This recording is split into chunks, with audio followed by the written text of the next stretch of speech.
thing that keeps these religions together is fear. They teach you by way of fear. They make you afraid not to believe in these religions. And this is wrong. Also, I mentioned to you that that little voice inside of you is your personal creator that you are in contact with 24 hours a day, 365 days a year, 7 days a week. Okay? Now, what happens is that since man have created a religion and not your creator didn't give you a religion, your creator gave you an indwelling spirituality. But man created a religion, and also with every religion there's God attached to it. Okay, every religion has a God. Christianity has this European, this dead white man on the cross, said that this is Jesus the Christ, the God of Christianity. And they teach these people that this is God, period. That this God, this European image, is synonymous with the Creator. Totally incorrect. Mm-hmm. Then Islam has Allah. Then Judaism has Yahweh, Jehovah, etc., etc. These are the gods of these various religions. But one has to realize, since all religions are man-made, that man created God in his own image. Man created God for these various religions. These religions, using God, which the God or the word God can only be used for religious purposes only. That's what it was intended for.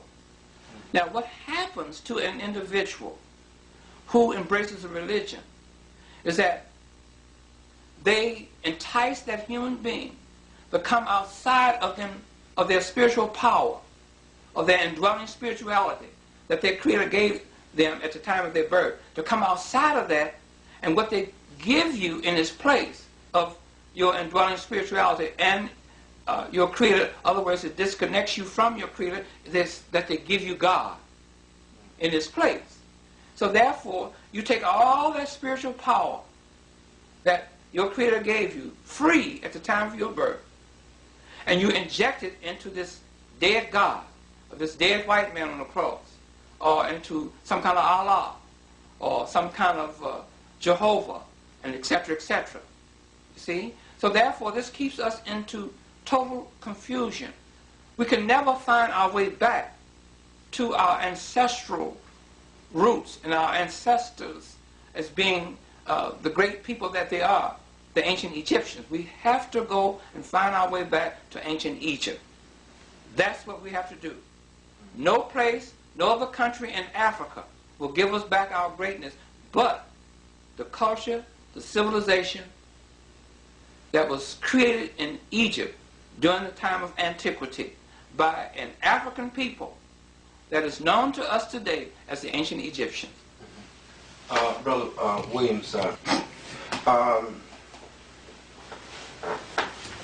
Brother Walter, you said that that Egypt is the only historical place in Africa that will give us back the full understanding of our history and our greatness and our impact to the rest of the world. But perhaps you will define for us what encompassed Egypt. When we say Egypt, what location, what territory are we talking about? What people are we talking about? Well, you see, you have to go back into the time of antiquity. The term antiquity means ancient times. And you go back and look at your world map, and you look and find in the continent of Africa the country called Egypt. That was all part of it. And then you look, as you go south, you'll find a country on the right-hand side of your map called Ethiopia.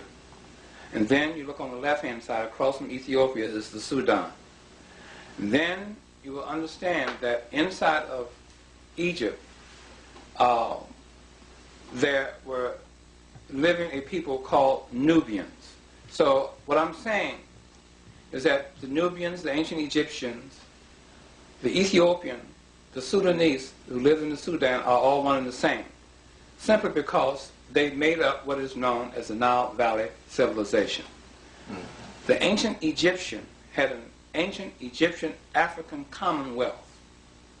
And under that umbrella of the Commonwealth of ancient Egypt encompass these land areas, these geographical land areas that I just mentioned to you just a moment ago, that created the existence of the Nile Valley civilization.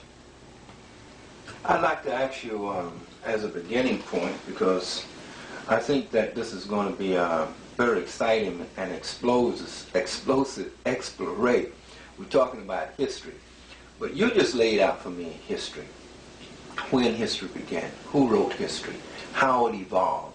And I'd like for you to go through that whole process again, because we're not going to understand what you're talking about as we proceed unless we first get a deep understanding of what we mean by history, when it begins, who wrote it, who established it, what did they encompass, and how they did it. Okay.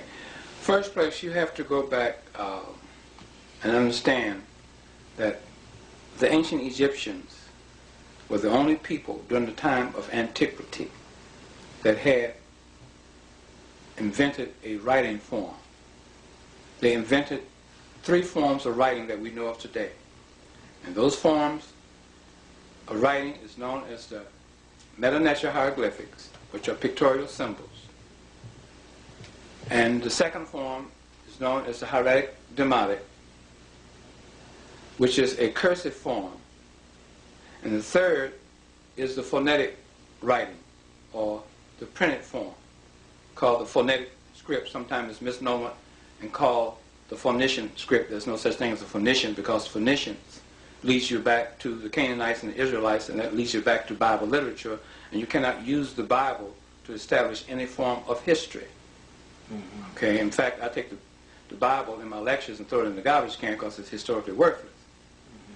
So we have to go back to the people who created writing as a form or as a discipline. And the people that created writing is known to us today in history as the ancient Egyptians. Mm-hmm. They were the only people that were literate during the time of antiquity. No other races of people, no place on planet Earth had a form of writing. They were illiterate, including the Greeks and the Romans. There's never been an institution that ever came out of Greece during the time of antiquity. So rule the Greeks out of being a literate people. Okay? All writing forms came from one source, the ancient Egyptians. And like I said before, they created these 3 forms of writing. And the hieratic script, which is a cursive form, is the cursive form of the phonetic printed form. Okay? So you have to understand that. Now, the ancient Egyptians did not write a history of themselves. The people during the time of antiquity never wrote a history of themselves. But let's get back to the ancient Egyptians not writing a history of themselves. If they wrote anything about themselves, it was in pictorial form, known as the hieroglyphs. And the hieroglyphics, Medu Neter, has never, ever been deciphered. So don't let Europeans tell you, and their African-trained scholars tell you, that the hieroglyphics has been deciphered, because the hieroglyphics has never been deciphered. Mm-hmm. Okay? And in my book, The Historical Origin of Christianity, which is this book here, the revised edition, I have on page 146 an appendix of why the Medu Neter hieroglyphics has never been deciphered. Anyone that wants to repudiate that should read this and explain to you step by step why I said that the hieroglyphics has never been deciphered. So here you have a people